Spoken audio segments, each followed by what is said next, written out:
Now, government says it intends to invest heavily in road, railways and other infrastructure next year. Presenting the 2019 budget on the theme Putting Ghana Back to Work, the Finance Minister also announced a number of initiatives, including widening the tax net, so a lot more people will be made to fulfill their tax obligations. Kenneth Friata stated members of the public will, for instance, now require a tax identification number to access social services. Government will broaden the tax net by simplifying payment of taxes through different routes under the guidance of GRA, including the elimination of paying for government services with cash, requiring that citizens show their TIN before accessing social services like free health care, free secondary school education, and beginning in September of this year. Other services like vehicle licensing and registration, passport services, banking services, as well as mobile money services, giving all persons and entities, regardless of residence status, an opportunity to honor their moral tax obligations that justify their access to public goods. We will further accompany these with some reliefs in 2019. Tax relief. Review of the income tax ban. Government in the mid-year review introduced an additional personal income tax ban of 10,000 Ghana cedis and above per month at a rate of 35%. We have listened to the feedback from the public and come to the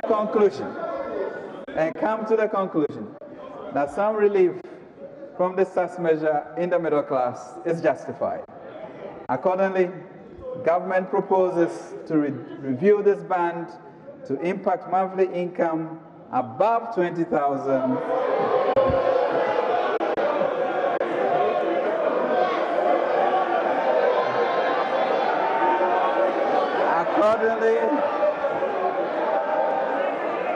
Accordingly,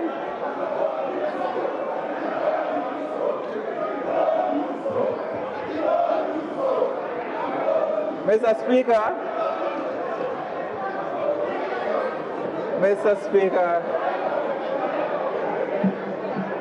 order. Mr. Speaker, order. Mr. Speaker, members, order. Mr. Speaker, we have listened to feedback from across the aisle and propose, Mr. Speaker, to review the band to impact monthly income above 20,000 cedis and also at a rate of 30%. Mr. Speaker, we will bring the necessary changes to this august house to be legislated. Mr. Speaker, in view of the recent wage increases, wages around minimum wage levels have become partly taxable. In keeping with government commitment to lighten the tax burden of minimum wage earners at the lower levels of the wage ladder, minimum wage will attract no income tax.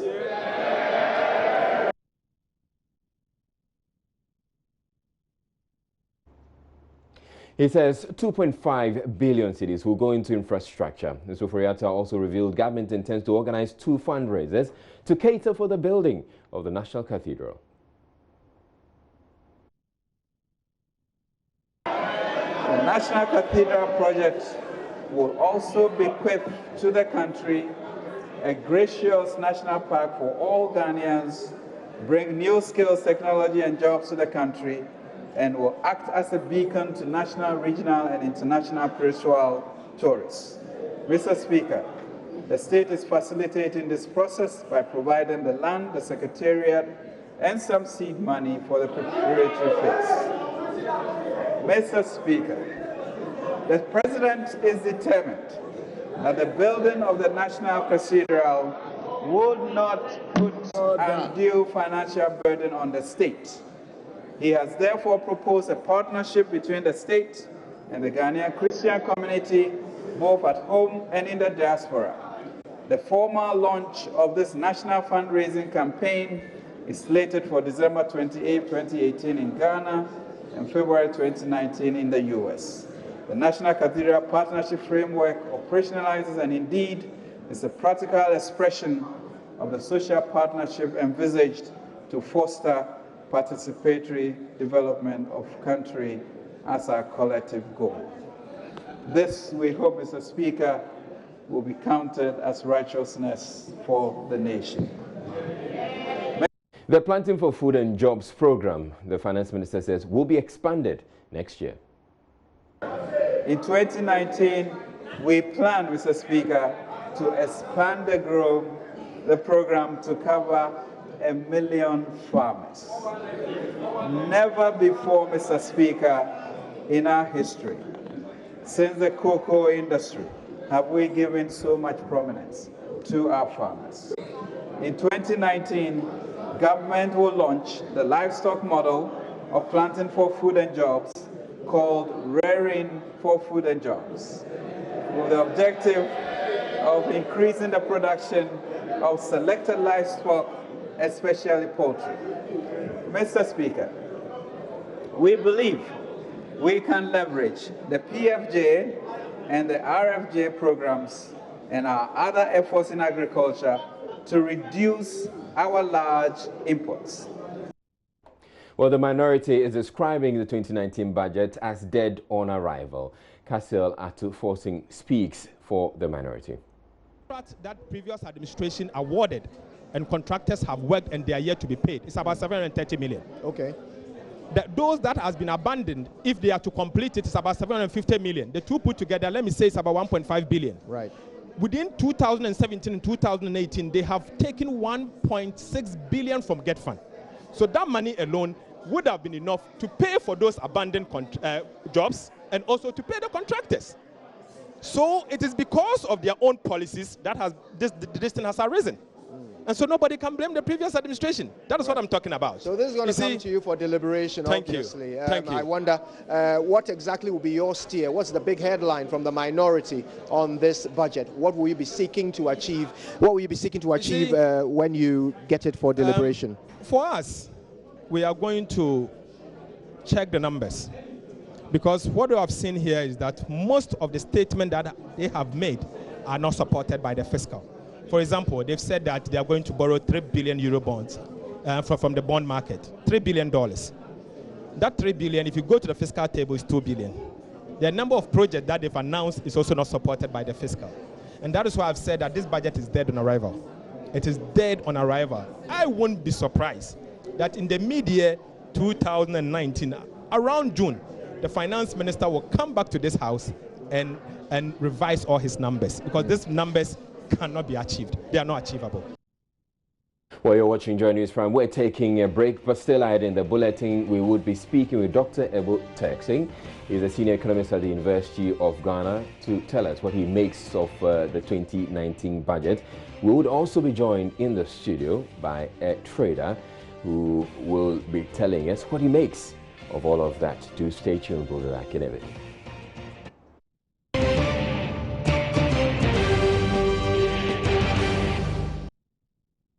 All right, so we're staying with the 2019 budget. It was presented to Parliament on Thursday. But before we get on to hear a bit more about the budget, I'm joined in the studio right now by Lord Apia Dankwa. He trades at the Kwame Nkrumah Circle. He's into mobile phones and laptops, but he also represents the traders at the Kwame Nkrumah Circle. So thank you for making time, Lord Dankwa. Now, what about the budget excited you? The budget. Frankly speaking, last 2 years' budget, which was the Asempa budget, right. Really, our hopes were 10 on the high. We had high expectation of what happened. If you could realize, last 2 years' budget, which was the Asempa budget, was one of the budgets that excited most traders. Most traders who normally wouldn't listen to news were paying attention to that. But I could tell you, I am disappointed out of what came out from that last 2 years budget. All right. So I wasn't really paying attention. Though I had my TV on, my attention was not really on it. I was only listening to excerpts and pieces of it. What are some of the things you caught? I heard them saying something about stimulus packages for 1D, 1F, one district, one factory, free SHS, and then infrastructure, roads, rail lines, and then a whole lot of it. Right. And I heard something about the broadening of the tax net. Okay. And the Chinamis and what have you. So we're going to give you an opportunity to hear what we believe is a summary of what the finance minister or government intends to sell to the people. But on the line is Dr. Ebu Texing. He's a senior economist at the University of Ghana. He will be joining us in a bit with some analysis on that. Let's first listen to the Deputy Finance Minister, Kweku Kwati. He attempts to summarize what is so exciting about this budget. We're going to deploy many compliance measures. We are not increasing any taxes. We are not bringing any new taxes, contrary to what our friends in the NDC prophesied. We did not introduce new taxes. It was a deliberate policy we had put together at the time of starting the preparation of the budget some 2 months ago. We were not going to stop simply because somebody says that's what government was going to do. So what I am saying is this, that we will begin to treat tax evasion as a crime. We will treat tax evasion for what it is, as a crime. We will be prosecuting people who seek to evade tax. We will be deploying more compliance measures to ensure that each and every individual would pay their taxes as required by law, and we hope that that would deliver us the kind of revenues we have. And indeed, that is our only option. All the avenues are closing. There's a limit to how much you can go borrowing. We have nowhere to turn to but to turn to domestic revenue. And that is why we have indicated those measures in the 2019 budget statement. We will be pursuing them, and I am confident that in the end, they will deliver for us as much revenue as we can get from this economy. The difficulties we understand, we have cleaned that up, and that is why there's 400 million of that facility in this budget. So not only are we confident that this facility would release the resources that we want, we have cleaned up even the one that is making you uncomfortable. We have engaged in extensive negotiations with the lenders, and we are confident that they would come, develop the bauxite fields to repay themselves. We will take this facility and use it to do the things we want to do. We are not required to make any programming for interest payment or for amortization, a payback of the loan itself. That's why we say we continue to insist it's not a loan. And so what I would say is that we are sure of that money. Ghanaians should be rest assured that we have premised an important part of our infrastructure budget for 2019 on that facility. You can establish with lenders that you are a credible administration. They are more likely to listen to you on many of these issues than they would have done ordinarily. And so, you know, on this, I make this point that it is legitimate for people, given the way the CDB and other facilities have gone, to say, will this Sino-Hydro facility really work? My answer is simple: only time will tell. All right, so you just heard the Deputy Finance Minister, Kweku Kwati. Dr. Ebu Texing is a senior economist at the University of Ghana. Dr. Ebu Texing, I'll come to you in a bit to get your reactions to all that you've heard, but I'd want to start with you, Lord Appiah Dankwa, who trades at the Kwame Nkrumah Circle. Now, what of the things he said excites you? He's talking about broadening the tax net, taking taxes from people who on a regular don't pay taxes. And I could testify that most traders, especially where I trade, do not pay tax. But so most of your members? Most of our members do not pay tax. But so you pay? We pay, most of us, yeah, I pay. Okay. But most of our members don't pay.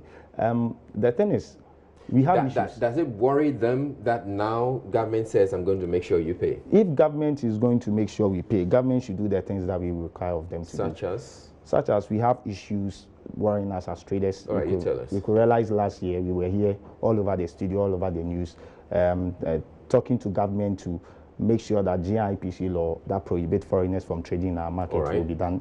And government have turned deaf ears on it. We've tried several locations and we have failed. So the traders have issues. But hold on, with this thing about the foreigners, playing in your space, if they pay taxes and you don't pay taxes, your members are not being citizens. Let me be frank with you. Government brought in a team, which I was part of the team as a rep from Circle, and we went all around. Amongst the team were the people from Ghana Investment Promotion Center, Ghana Standard Authority, Immigration, Police, and I think some few ones, AME. Yeah. And when we went for the inspection, most of the things that they sell is below standard. Actually, we bring our goods through the port, so obviously it can't swerve tax. But they bring it through the border. So they didn't have any document on the things that they sell. So the foreigners playing in your space is one of the issues that very great issues which that are the worrying other us. Issues? The other issues, I could say we don't even have much to say on other issues apart from doomsaw, which have been solved, and electricity tariffs, which are now down. I think we're okay with that. In exception of the foreigners which are in our market, it's a major issue and it's worrying. And if you don't take time, I'm saying on national television that if care is not taken in the next 7 years, foreigners will take over TikTok lane. I'm precise on that. All right. You gather your thoughts. If you have anything else to add, we'll come to that. But let's get on to the phone lines and speak to Dr. Texting. He's a senior economist at the University of Ghana. Thank you, Dr. Texting, for making time. Now, what about the budget? This 2019 budget excites you? Okay, thank you, Mr. Lai. And good evening to your viewers.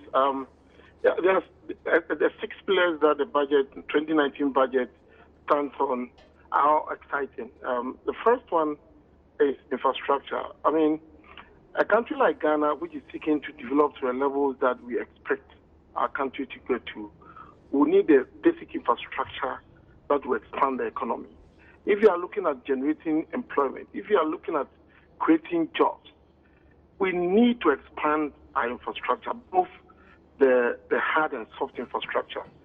And I'm excited that we are battering our bauxite to get some huge infrastructure that we require to serve as a basis for our development. All right. And the minister mentioned roads.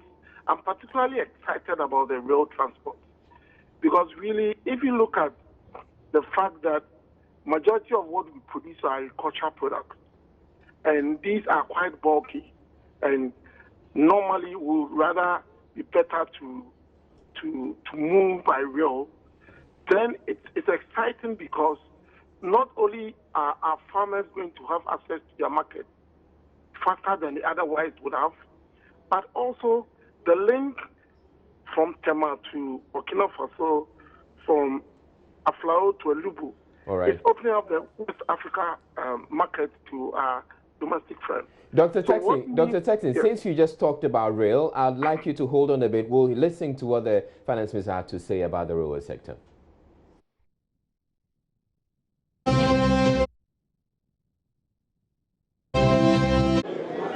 Government in 2018 commenced the rehabilitation of the existing 56-kilometer narrow gauge line from Kojo Krom to Takwa through Insuta corridor to restore passenger rail and freight services for the first time since 2007. This will be completed in 2019. Mr. Speaker, work also commenced on rehabilitation works on the 70-kilometer narrow gauge sections of the Eastern Railway line from Accra to Nsawam and Accra to Tema. The Achimota to Tema section is 90% complete, and Achimota to Accra Central and Achimota to Nsawam will be completed by end of 2018. All right, so let's get back to you, Dr. Texting, on the line. So we heard what the finance minister had to say about the railway sector. You can say that excites you a great deal. But here in the studio with me, Lord Apia Dankwa, he just shook his head. Why? I really don't believe Achimota to Nsawam can be done by 2018. 2019. 2019. Railway was what I heard was 2019. But I heard Achimota to Nsawam 2018. Okay, we're in 2018 yes. right now. And then I stay at Amasamai, so I can tell you for a fact that sometimes we stay in traffic for good 3 hours from Ofanko barrier to Pokwase. So for you to be a great relief if to that, you, if that road is going to be fixed, then it's going to be a great relief. So rail improvement in rail will make a difference for you. Will make a great difference because judging from current fuel prices, if railway lines, which I presume will be cheaper, it will have a great economic impact in the people who use them.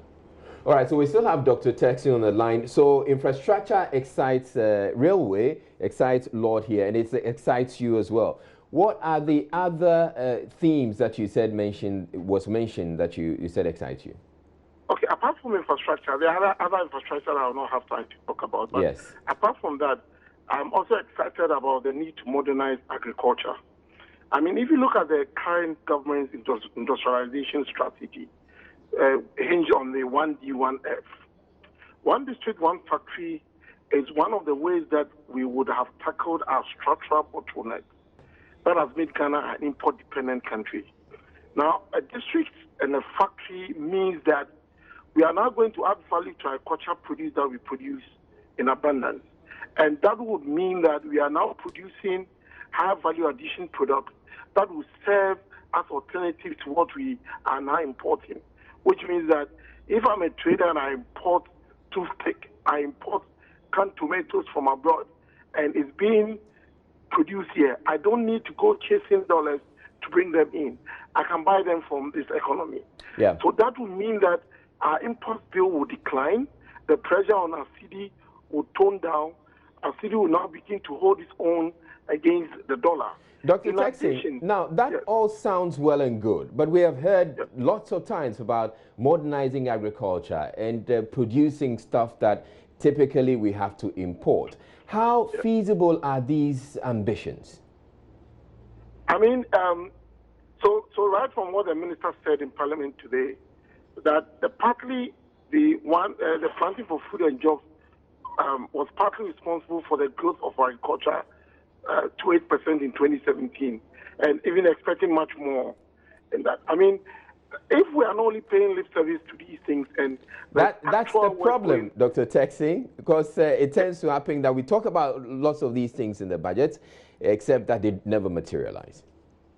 I mean, so then it means that our parliament should hold the minister responsible for coming to say things that are not implemented. I, for instance, have not done an analysis on what is happening on the ground in terms of agriculture.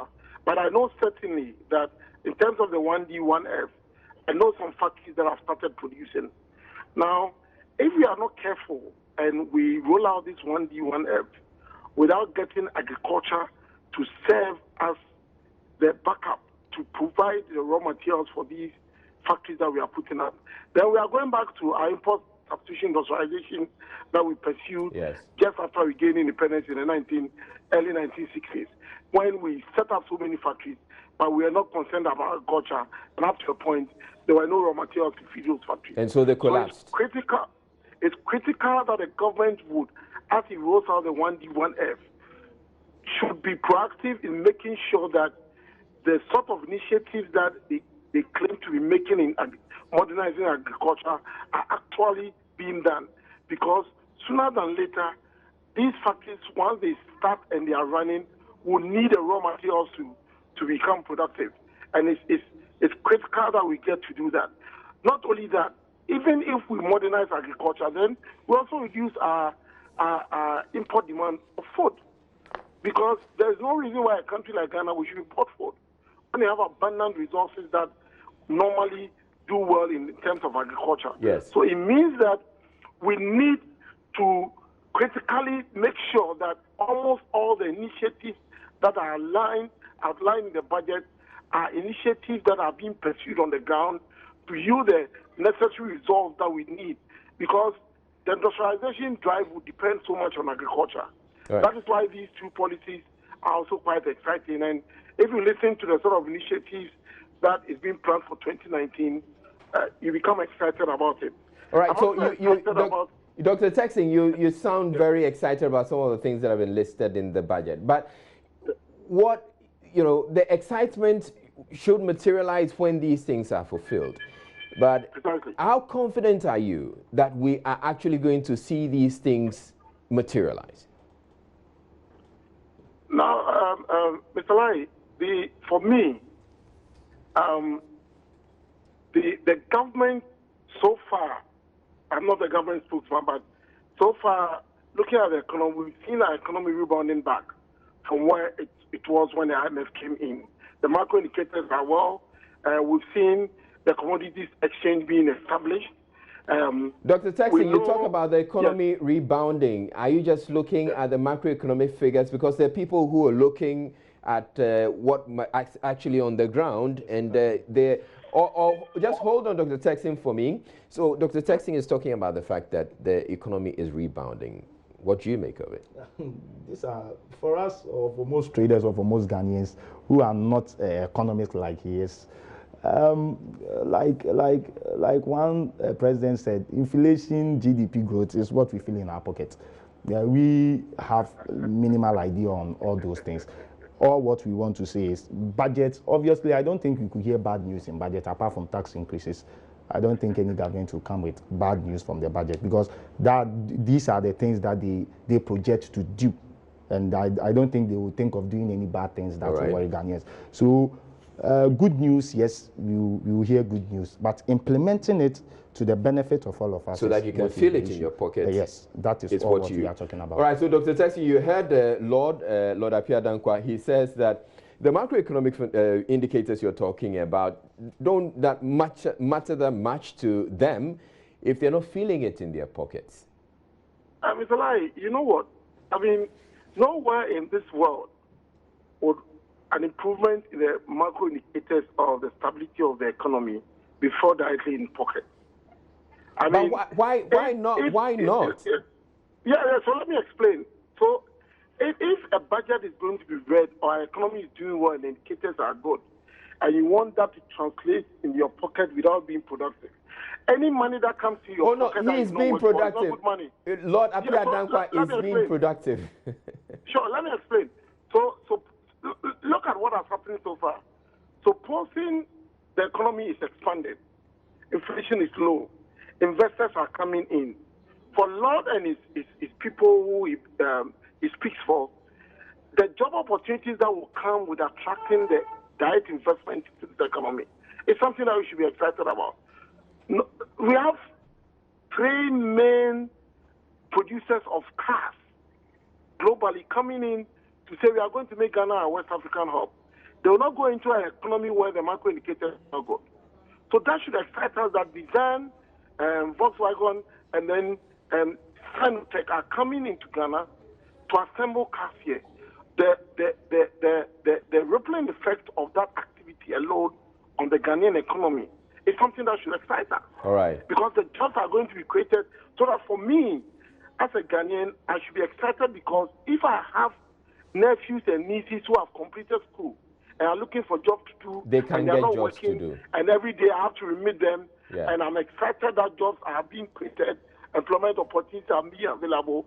Then if my nephews and my nieces are working now, then it frees me of some of my resources that I commit to them. All right. That is how indirect money will come into my pocket. Right. But money is not going to come into my pocket when there's low inflation if I don't work for the money. Thank you very much. And for me to work, the environment should create that atmosphere for investors to come in to create that environment that will get us jobs to do. Right. And government can raise revenue from those jobs that are created. Thank you very much, Dr. Ebutexin. Dr. Ebutexin is a senior economist at the University of Ghana. Let me come into the studio and speak with my friend here, Lord Appiah Dankwa. He trades at the Kwame Nkrumah Circle. So, well, Dr. Ebutexin says you should hold on, and that with time, the good money that you're expecting to feel in your pocket is going to happen.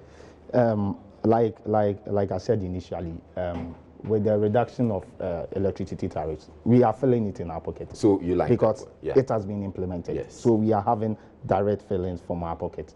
With free SHS, I have cousins who are in school. I'm supposed to support them. I'm feeling that in my pocket. Because but you don't have to pay their I don't fees. have to pay. Right. So then, like I initially indicated, if what they say, they put it to work, if they walk the talk, obviously we will feel it in our pocket and we'll be happy about it. Like they said, they are going to pay DKM workers in their manifesto promise. They said they are going to pay. Today I heard the finance minister saying they will pay. If they are able to pay, we obviously have the felon back in our pocket. So I believe that if they put their talk into work, definitely we are going to have some relief as Ghanaians, and then we have the impact in our pocket, and we will not criticize if we have money in our pocket. Right. Obviously, no person will do that. All right. Thank you very much, Lord Appiah-Dankwa. Lord Appiah-Dankwa trades at the Kwame Nkrumah. So we've had an interesting conversation about the 2019 budget, but there's more coming up in the business news. And later on in the bulletin, a member of the Right to Information Coalition was arrested whilst picketing across the street from Parliament House shortly before the presentation of the 2019 budget. Even my phone was not given to me, and then fortunately when the commander came, he invited them to his office, and by his explanation, even if you are one person and you are holding a placard or something going on any public action, you still have to write to the police for public order for them to know that you are doing something. All right, so business news is next with Emmanuel Abajuyafi, and there'll be more on the virtual staging.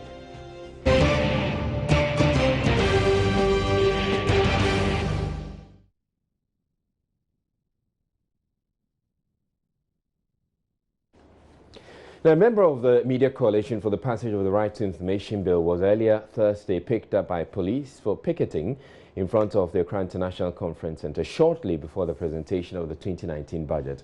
Elvis Darko and some members of the coalition pitched camp with their placards to draw attention to the need to pass the bill as the executive, legislature and other high-ranking officials arrived at Parliament House for the budget presentation. My colleague Kojo Yangsing was at the Parliament Police Station and reports.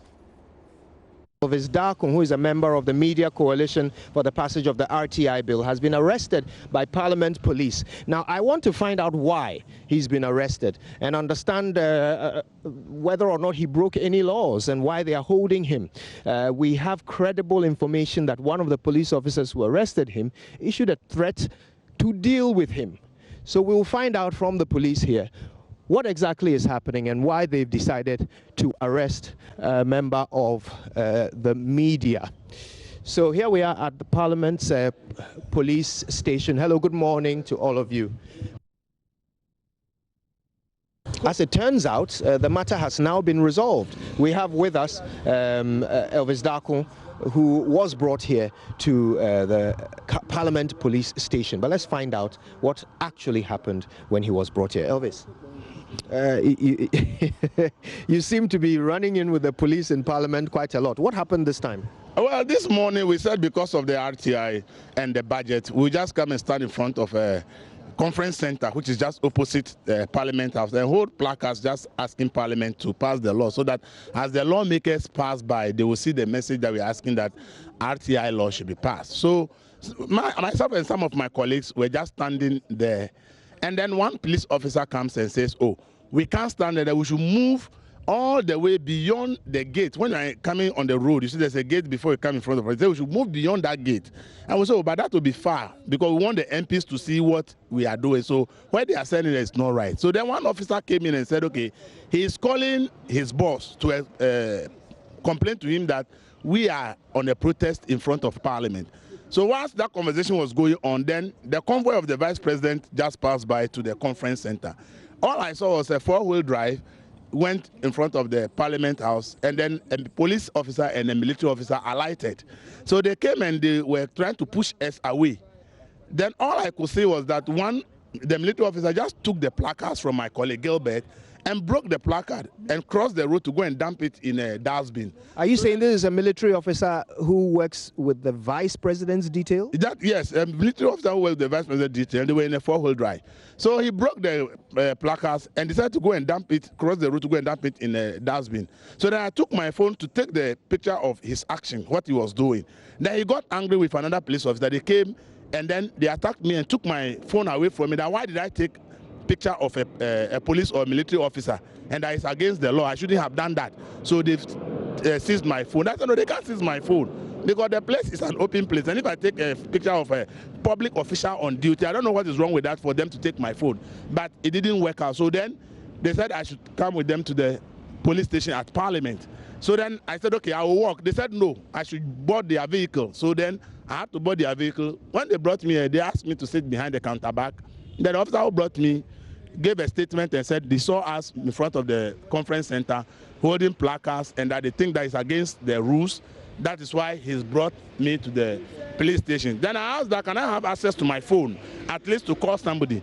I was told that I cannot have access to my phone because once I'm arrested, I've lost my right to anything else. So even my phone was not given to me. And then fortunately, when the commander came, he invited them to his office, and by his explanation, even if you are one person and you are holding a placard or something go on any public action, you still have to write to the police for a public order for them to know that you are doing something like that. So we're here at Parliament's police station. We're here to find out the side of the story from the police regarding the picking up of Elvis Darkon while he was on peaceful protest here on the grounds of Parliament. We're happy to speak to the commander. His name is Commander Ochil. Thank you very much for your time. The chief inspector who called me, I didn't give any instruction for any arrest. What I said is he should bring the leader for me to talk to him, the procedure regarding coming to the Parliament House.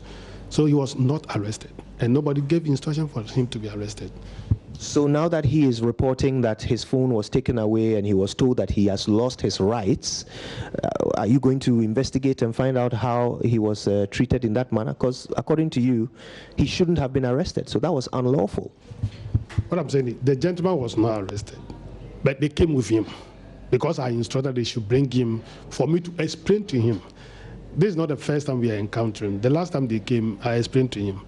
But I noticed that the gentleman himself didn't know that picketing on the road with those things also has some kind of breaches. So I explained to him, and then he understood it. So we had a very nice encounter, and I don't think he has any problem with the police. How about the individual who told him he has lost his rights? So somebody told him that? Yes, that's what he reports. He has never lost any right. He still have his right.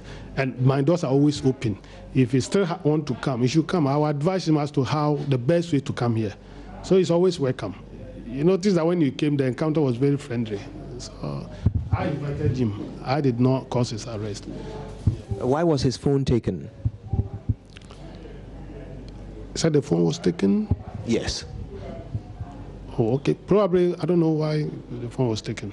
Is that supposed to happen? If a person has been invited to the police station not under arrest, should his phone be taken? Like I said, you know, the encounter is such a way that I didn't bring the other people to listen to them. And with that, I can't say what exactly happened.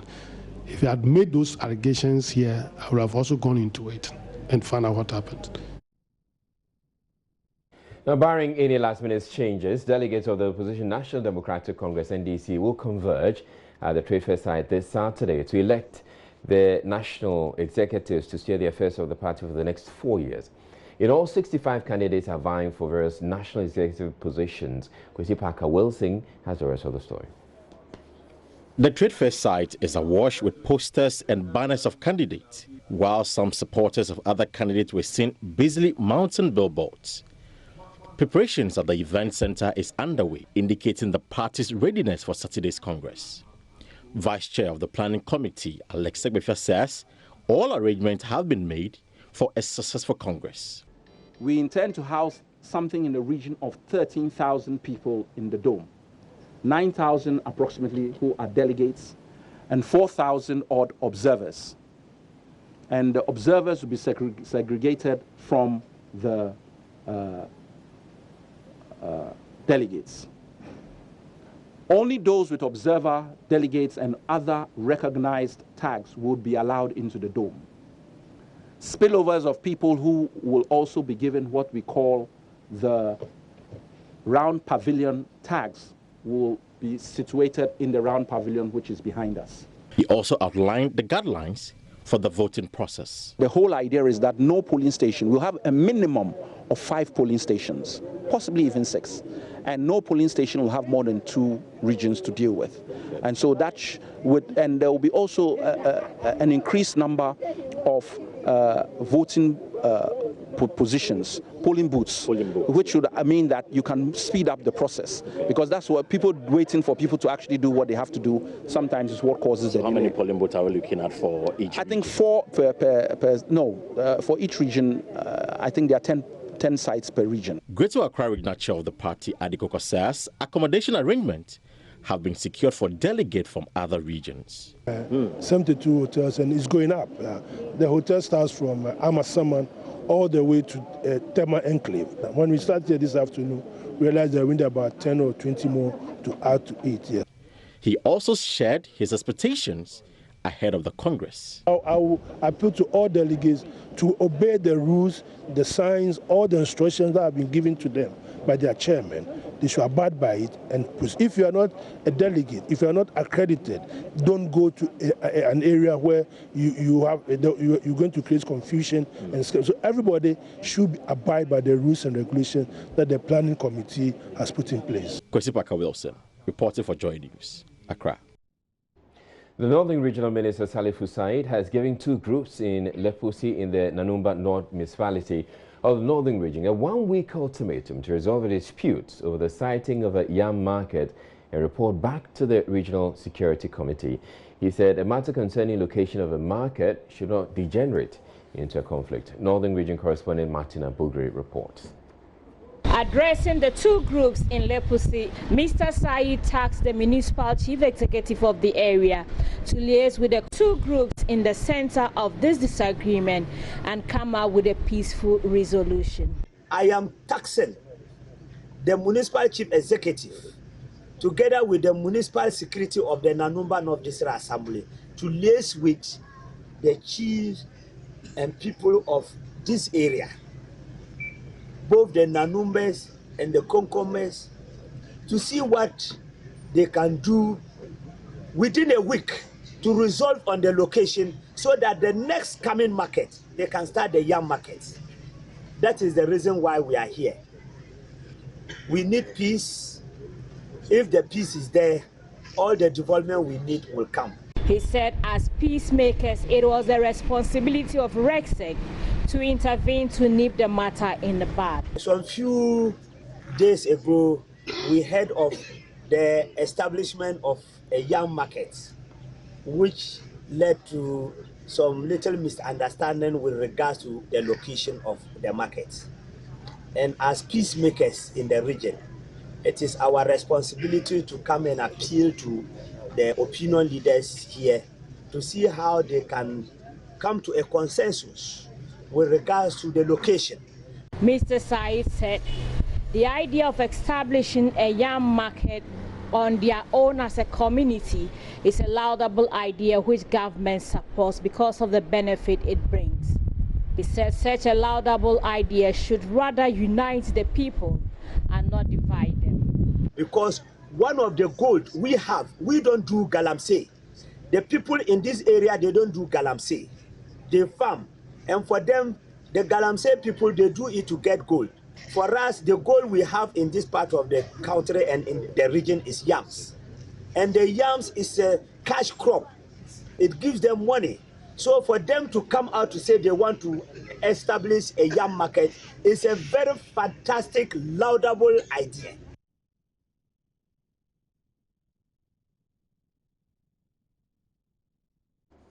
The Energy Commission is set to review the current law regulating air conditions to deal with health and environmental problems associated with its usage. The law, which was first passed in 2005, is to tackle the emission of harmful gases into the environment as well as promote the use of energy-efficient air conditioners. Director of Renewable Energy, Energy Efficiency and Climate Change at the Energy Commission, Kofi Jako, hinted of the review at the official launch of the GMV6 air conditioner by Green Air Conditioners Company. Emmanuel Jivenu filed this report. The GMV6 air conditioner is able to predict the variation trend of future weather and temperature in advance.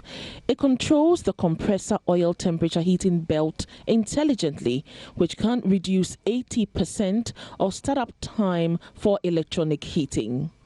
Its power consumption under standby status for outdoor unit is as low as 1 watt. Speaking on the sidelines of the official launch, Director of Renewable Energy, Energy Efficiency and Climate Change at the Energy Commission, Kofi Ejakun, commended the GRI company for introducing their new product to reduce energy consumption in Ghana. He also revealed plans of reviewing the current laws regulating the use of air conditioners in the country to deal with contemporary problems. Now, some of the suppliers, just like GRI has done today, are bringing in very efficient technologies as far as air conditioners are concerned. Today, what they have launched, we call it verified refrigerant volume, or VRF.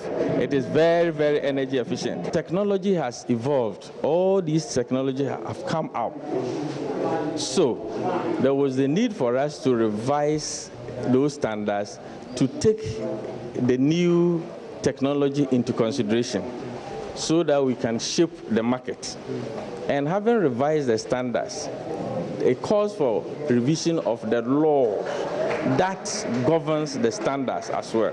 Kofi Ejakun also said the use of air conditioners in Ghana has increased by 46% between 2015 and 2017, hence the need to ensure the purchase of efficient ones. Between 2015 and 2016, our air conditioning consumption rose by 46%. And that is why there is a need for us to ensure that people only buy those that are energy efficient. Managing Director of Maybet Engineering Company Limited, distributors of GRI air conditioners in Ghana, Albert Misabwaje, said the product is tailor-made for both residential and commercial use, including one that withstands corrosion for properties along the beach. GMV's 5CP. That unit has got resistance to salt corrosion. So any hotel at the beach can contact us to give them the right equipment. Up to the commercial spirit unit, we have units that can withstand salt corrosion. Some individuals who participated in a raffle were awarded some products by GRI Electronic Appliance Incorporated. GRI Electronic Appliance Incorporated is the world's largest residential air conditioner manufacturer.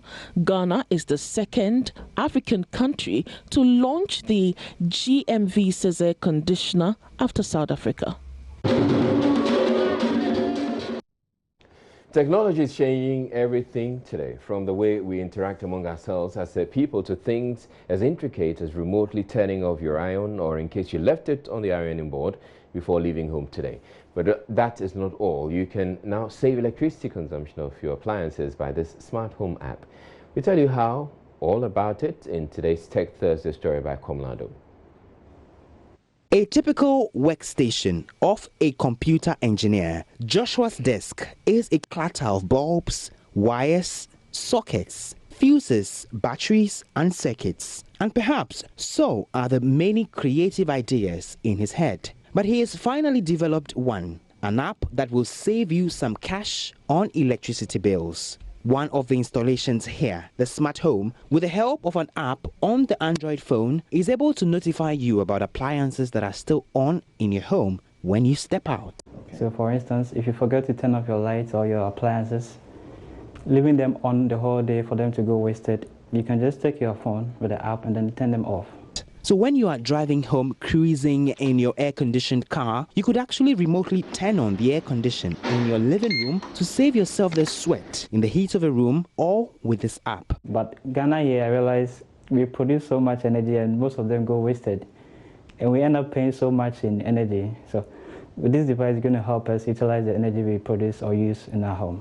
You could also save your home from fire outbreaks by turning off the iron, the cooker, or even the electric stove from wherever you are. You can also control appliances like your fridge, your iron. Let's say you forgot to turn off your iron because you're in a hurry. You can just tap a button to control all these appliances in your home. We have it online, so you launch the browser. Joshua demonstrates how the smart home works. He opens the app in his browser and logs on. While on the page, guess what? So I'm loading the switch screen. So once it's done, it tells you the state of the light bulb. Then with the tap of a button, the lights comes on. The status also changes to on.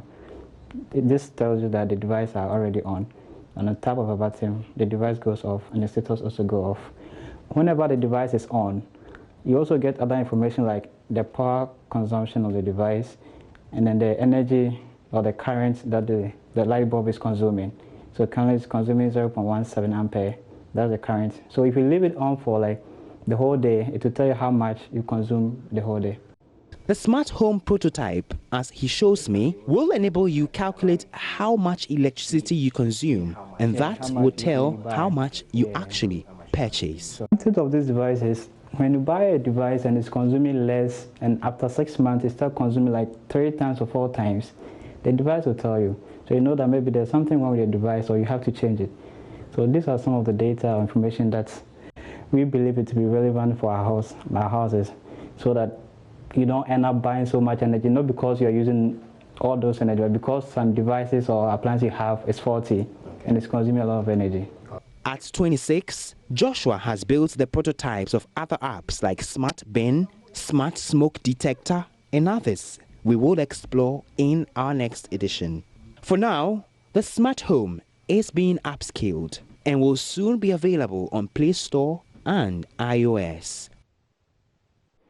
Hey, my name is Jolai. Thank you very much for watching. You have a good night.